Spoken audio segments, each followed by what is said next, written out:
Nature, তাই আপনারা ভাবছেন অনেক দিন টিকবে।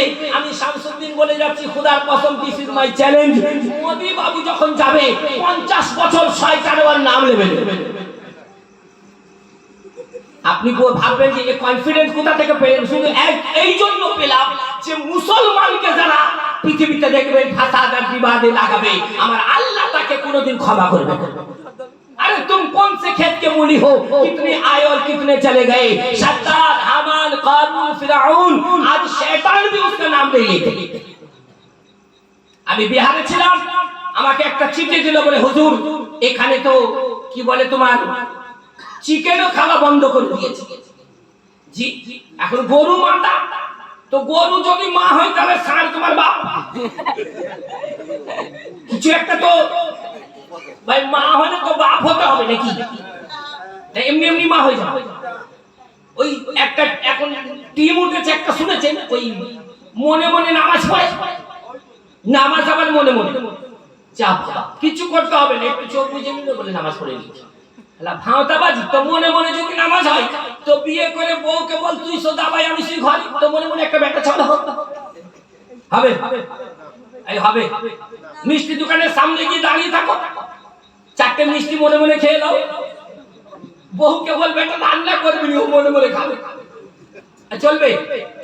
ভাঁওতাবাজি নয় তো, ওই ভাঁওতাবাজি উঠেছে। সুতরাং ভয় পাবেন না, মুসলমান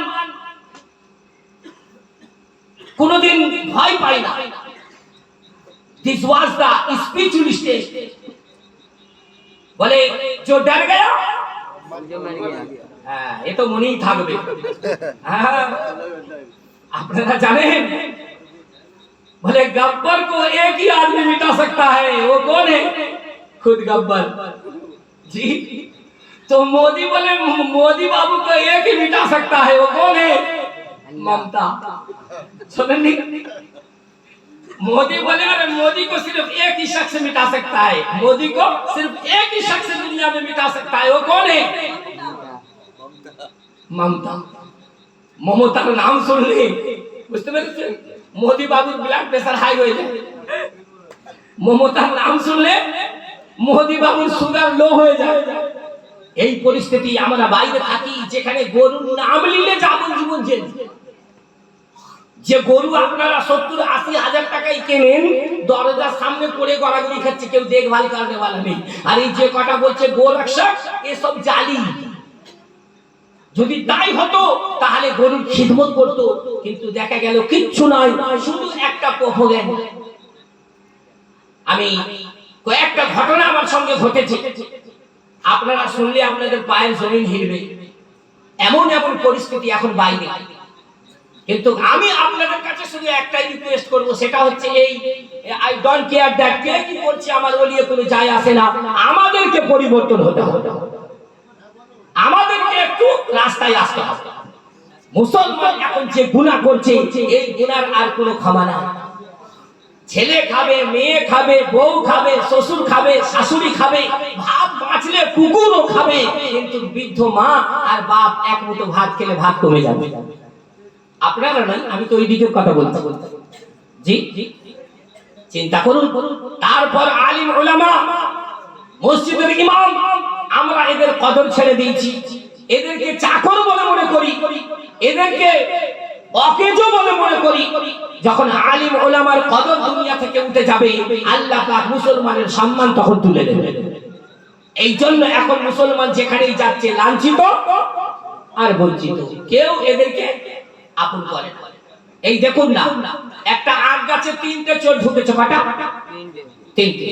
একটা ব্রাহ্মণ, একটা ছোট জাত, আর একটা মুসলমান।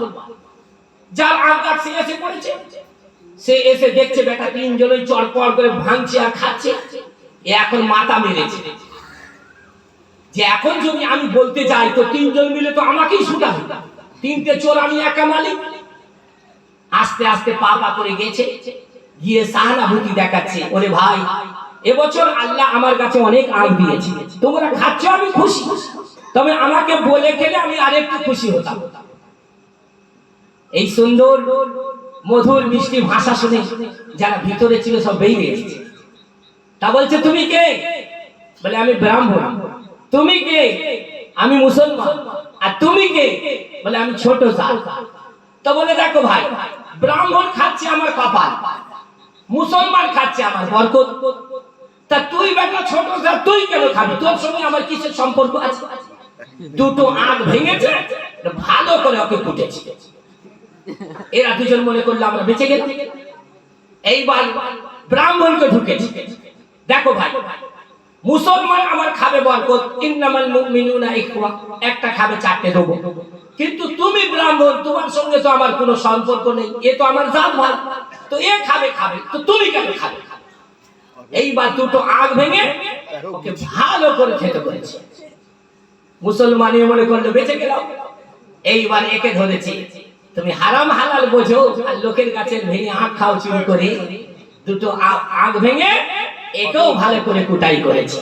তো আমাদের এসআইআর অফিসার প্রথমে কি বলেছে, মতুয়ারা একেবারে আর পা ওদের জমিনে ছিল না, ঘাড়ে পা দিয়ে নাচতে ছিল, আমাদের নাগরিকত্ব দেবে। আরে খুশি খুশি, তোমার বাবার হিন্দুস্তান তো, তোমার খালা হয় নানা হয়, তোমাকে নাগরিকত্ব দেবে। এখন এবারে সব কান্নাকাটি শুরু করেছে, বলে হিন্দু হিন্দু করে আমরা হিন্দুরাই বাদ। তো তোমার জানা ছিল না মুসলমানকে মারবে তুমি খুশি হবে? আরে মুসলমানের মনে যখন দুঃখ দেখে, আমার আল্লাহ কোরআনে বলছে আল্লাহু ওয়ালিউল মুমিনিন, আমি তো মুমিনের বন্ধু। তো আল্লাহর বন্ধুর মনে যদি দুঃখ হয়, আল্লাহ তোমাকে ছেড়ে কথা বলবে? জি, আজ ঠিক যখন মুসলমানকে ছাড়াও আর কাউকে নাগরিকত্ব দেওয়া হবে, শুধু মুসলমানকে দেওয়া হবে না, এই কথা শোনার পরে সব জাতির মানুষ খুশিতে একেবারে জেসা বিল্লি চুহা খাতে খুশি হতা है। আর তারপরে পরিস্থিতি দেখে এখন মুখ ছুপাবার জায়গা নাই।